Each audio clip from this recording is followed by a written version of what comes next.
บายดีพ่อแม่พี่น้องป้องปรายเบิดซุคนเนาะ FC ทางช่องบ่ภูมิ Channel เนาะมื้อนี้บ่ภูมิก็สิมาตามแนวทางให้พี่น้องคือเก่าเนาะสำหรับฮานอยเนาะครับเนาะฮานอยของงวดวันที่5เด้อพี่น้องเด้อเมื่อคืนนี้มื้อนี้เนาะบ่ภูมิบ่ได้ลงให้บ่หยัง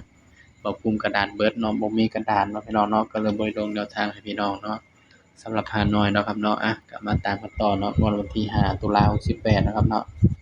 สำหรับฮานอยเฮาเนาะพี่น้องเนาะสำหรับฮานอยเนาะงวดวันที่5ตุลา68เนาะครับเนาะก็เป็นน้อยร่วมคือเก่าเนาะครับเนาะกระดาษบ่ภูมิบ่หลายเนาะถ้าสิมาแยกน้อยก็พี่น้อง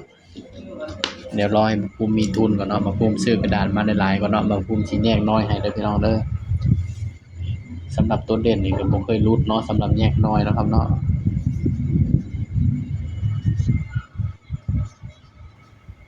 โดยหาน้อยเนาะครับเนาะก็3น้อยเด้อครับเด้อนี่ปากกากระจางแล้วพี่น้องนี่สิเบิดแล้วปากกาก็ได้ปากกาน้ำเงินก็สิเบิดแล้วเนาะครับเนาะสำหรับแยกน้อยเนาะครับเนาะนี่สำหรับเด่น3ตัวมื้ออื่นเนาะพี่น้องมันออกหยังมื้อนี้เนาะสำหรับเด่น3ตัวมื้ออื่นนะครับเด้อเด่น3ตัวมา1ตัวเนาะพี่น้องเนาะ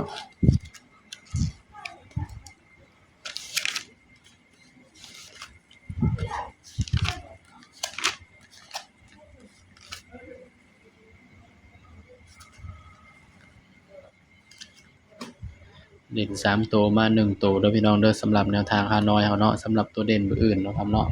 ให้เด่นตัวแรกเนาะ6 7แล้วก็8สำหรับตัวเด่นเนาะให้เด่น7กับ8 6คือตัวรองเนาะครับเนาะนี่ก็เป็นเพียงแนวทางเนาะสำหรับฮานอยเนาะครับเนาะ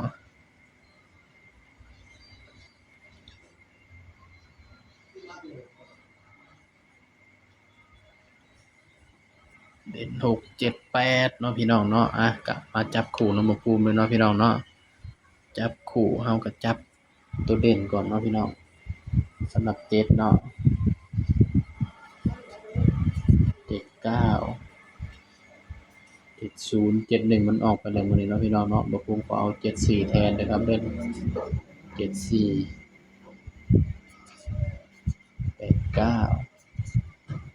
80 81อันนี้6เนาะพี่น้องตัวรองคือ6 69 60มันก็ออก9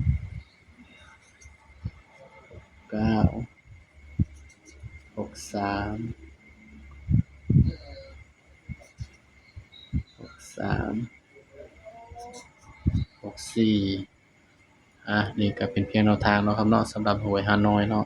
ก็3น้อยเนาะครับเนาะนี่ย้ำว่าตัวเลขก็ให้เพื่อเป็นแนวทางเด้อพี่น้องเด้อนี่มีเข้าแล้วก็มีหลุดเนาะครับเนาะมักตัวใดคู่ใดก็เอาไปเป็นแนวทางเนาะพี่น้องบ่ภูมิก็ให้เพื่อเป็นแนวทางเท่านั้นเนาะครับเนาะสำหรับอย่าลืมจับคู่กันเด้อพี่น้อง6 7 6 8แล้วก็7 8แล้วเนาะตัวกันไว้เนาะครับเนาะ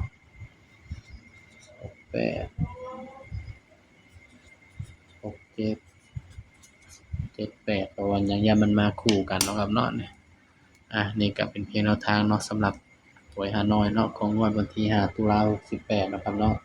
ย้ำว่าตัวเลขก็ให้เพื่อเป็นแนวทางเนาะครับเนาะมีเข้าแล้วก็มีหลุดเด้อพี่น้อง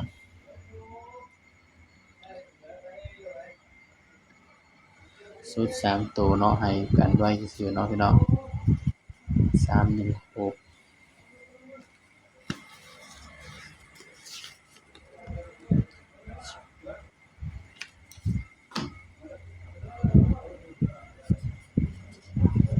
482กับ174นี่คือชุด3ตัวเนาะให้ฝากไว้ให้คิดเนาะครับเนาะถ้าว่ามักก็เอาไปแทงได้เนาะพี่น้องเนาะสำหรับชุด3ตัวเนาะบาท2บาทก็ว่าไปเนาะครับเนาะนี่ก็เป็นเพียงแนวทางเนาะสำหรับหวยฮานอยเนาะของงวดวันที่5ตุลา68เนาะครับเนาะสำหรับคลิปนี้ก็ฝากพี่น้องกดไลค์กดแชร์กดติดตามเบาภูมิ Channel เลยนะครับเด้อสบายดีครับ